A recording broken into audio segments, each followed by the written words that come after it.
But yeah, in general, what did you think of the Batman? Oh, this is interesting now. See, when I first walked out of the cinema, actually, I think the same opinion still holds. Like, in about 3 or 5 years from now, if you ask me what are you going to watch, The Dark Knight or this, I'm obviously going to say Batman from 1966. Oh, because that is the best of them all, and or Batman: Mask of the Phantasm, because I believe that's the best adaptation of Batman. Yep. But all seriousness, no, The Dark Knight. The Dark Knight will always hold up. I was talking to this with everyone. I feel the Batman's not going to really hold up in the next 3 to 5 years. I feel like it's... For now, yeah, it's cool, but it's really not going to make a huge impact as The Dark Knight did. Yeah. I think I disagree with you. Not that it isn't... Like, I don't think it's necessarily as good as The Dark Knight. I haven't seen that in a while, though. But I do think this film will hold up as like a... Not the pinnacle of comic book movies, but maybe the most comic book Batman movie we've seen. You know, you've had movies like Batman v Superman, which really delve into that kind of comic book lore. Yeah, I see what you're saying. This one feels like it's ripped straight out of like The Long Halloween, for example. Yeah, this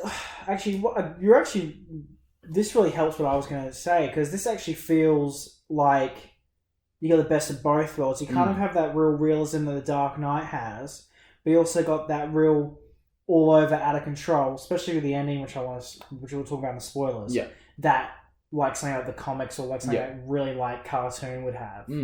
Well, even just like the simple things like the narration at the start and the beginning. Like it's very like a comic book. It's cool. I think Watchmen kind of feels. Yeah, and it really does feel like it's not, like we said, it's not like, you know, the Suicide Squad where it's like, oh my god, this is like stupid sci-fi stuff that would happen in a comic book. It's stuff like gritty detective stuff that would happen in a specifically Batman comic book. Yeah, you know, the people that I went to go see it with, like I don't want to spoil too much, but in the opening sequence, they brought it up later on once we finished the film, and they said, "Oh, I never thought of it that way." I'm like, "Bitch, I've been thinking Batman like that since day dot." Yeah.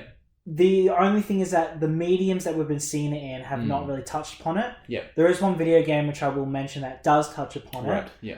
Which I thought was really cool they did it in this film. But I'll bring that when it comes to spoilers. I do think this feels like the purest form of like comic book Batman in a way. Like, you know, I love the Nolan films and I like, you know, the other Batman films, but they all have their own take on Batman. I feel like this kind of strips it down to what he is in the comics specifically. Yeah, because when I think The Dark Knight, not only do I think, oh, it's a good Batman movie, but I also think this is a good film in general. In general. So this one, I guess, kind of is that more like the Batman feel. Yeah. This does feel like a bridge. Like I'd say this is definitely a great movie, and if you're not into comics, you can still enjoy it. But I think if you're especially a Batman comic fan, you will get the most enjoyment out of this. I think you will love it. I loved it. I thought it was great. It's great. I still have this feeling of the middle. I think there's a few things which I'll bring up because obviously a lot of my predictions that I had way early on, which I have mentioned to you, did not come true. Right. I thought one was going to come true, and I was like, oh shit, they got some balls. But then I'm like, oh no, they didn't do it. Yeah. But anyway, we can move on. I still feel like there's something missing in it. Yeah. That doesn't... There's a few things that they do with it, which kind of... Yeah, I think... But it's in the spoilers I have to talk about this, because there's a few things that I find that I go... It still doesn't feel perfect yet. Yeah.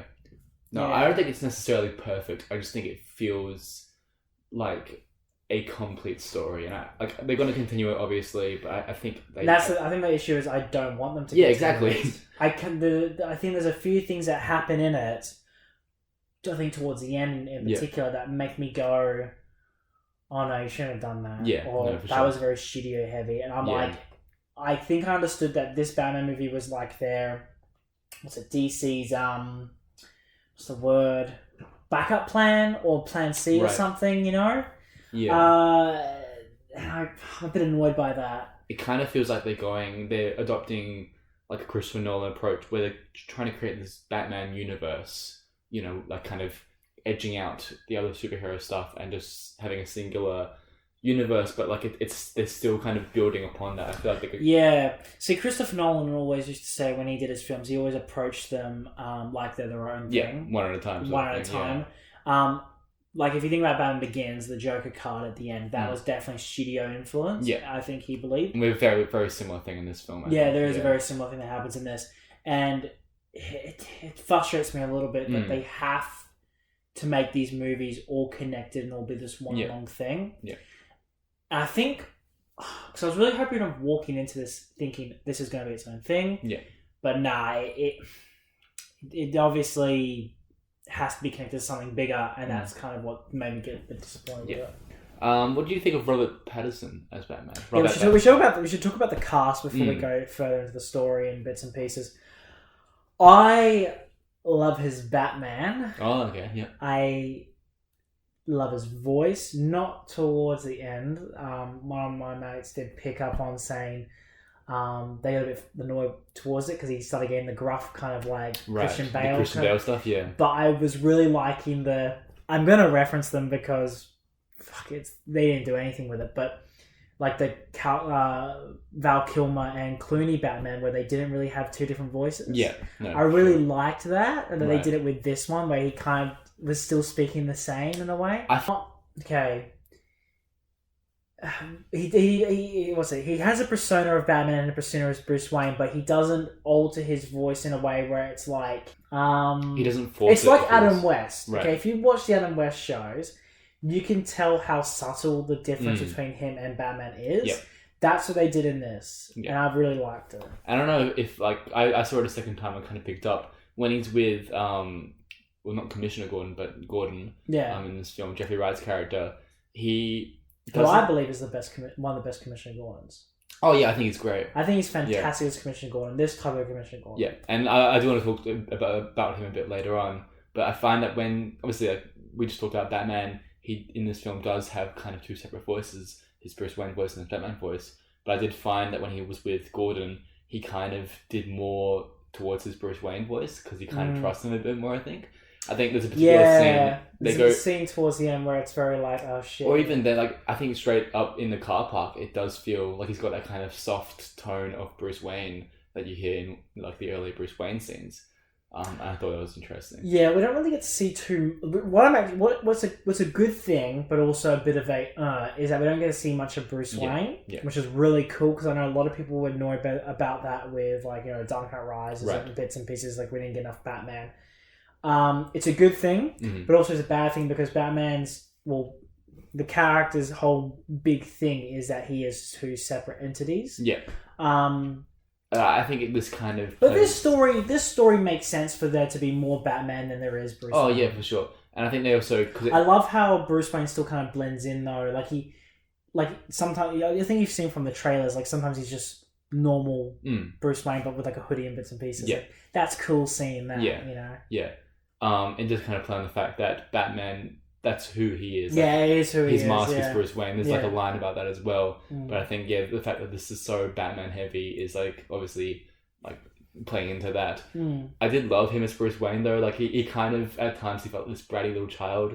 There's that bit where Alfred, played by Andy Serkis. I really liked really his good. Alfred. Yeah, yes, I did like it. Some people didn't, but I thought he was cool. I think he really takes it on his own. So like he's not really necessarily influenced by Michael Caine or what have you. Yeah, they all. Here's the thing: they all the characters in this. You can really tell that they are those comic book characters. Even though they do their own thing with it, it's like really identifiable in my opinion. Yeah. A little bit more so than they are in the other films. Yeah. I think you can like Jeremy Irons, Alfred. I can't really see it. Michael Caine, you can to a degree, but I actually think this Andy Serkis. Yeah. I really see Alfred. Yeah. Even though he's not the right age, just the way he walks, his mannerisms. Yeah. I'm like, this really feels like Alfred. Maybe if he was a little older, I would have nailed it. But I still think he's doing a good job. Yeah, for sure. And same with Robert Pattinson, I think, yeah. But I do love there's like a moment early in the film where Alfred is telling Bruce the accountant's coming over here, and Bruce is like, "Do they have to come here?" He's like, "Yeah, but I couldn't get them to go. I couldn't get you to go to them." So and he's just this like bratty child who doesn't care. And I felt kind of really bad for Alfred at the moment because imagine like that's kind of your surrogate son just spending most of his life running around a crazy bat costume beating you up. Yeah. Like that must be so kind of deeply saddening at times. John Turturro's Falcone. I love that actor so much. Yeah, John Turturro.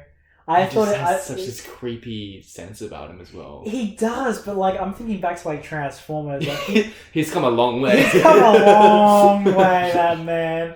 He's he's the one of the most cursed people. He's so out there. But yeah, he's great. My standout, and I wish he was in it a lot more, was Paul Dano as the Riddler. I thought he was amazing.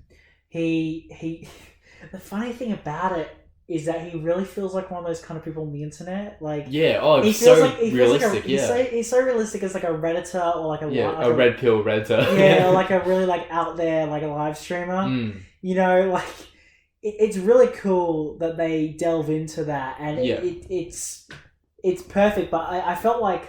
And there are these moments where he's like recording Instagram live. He's like, "Hey guys, yeah, hey guys, thanks for your support." Yeah, it's like all of us in the cinema kind of laughing at it, but in a way where it's like it's too good because it's like that's it's too real, and I think too real. Yeah. It's the same reaction a lot of people might have had with Heath Ledger's Joker, where it's like, "Oh, this person can exist in this world very, very easily." Yeah, but I think it's more comical with Riddler because of our generation and how we perceive the internet. Yeah. You know, we can laugh sometimes. Yeah, but do you think that's kind of more scary in a way, where it's kind of this dangerous individual? It's terrifying. Yeah, it's like hidden behind this layer of like comedy and relatability. Yeah. But then you peel that back, it's like, oh no, he can mess things up. You can be real, Yeah.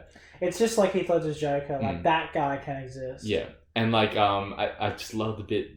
It's in the trailer a bit, but Batman and the Riddler have a bit of a discussion towards the end of the film, and Paul Dano just goes off.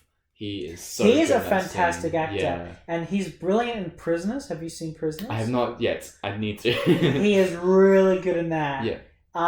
Here's the thing. He plays a bit of a different type of character, but he does fit the role of someone who's a bit creepy. Yeah.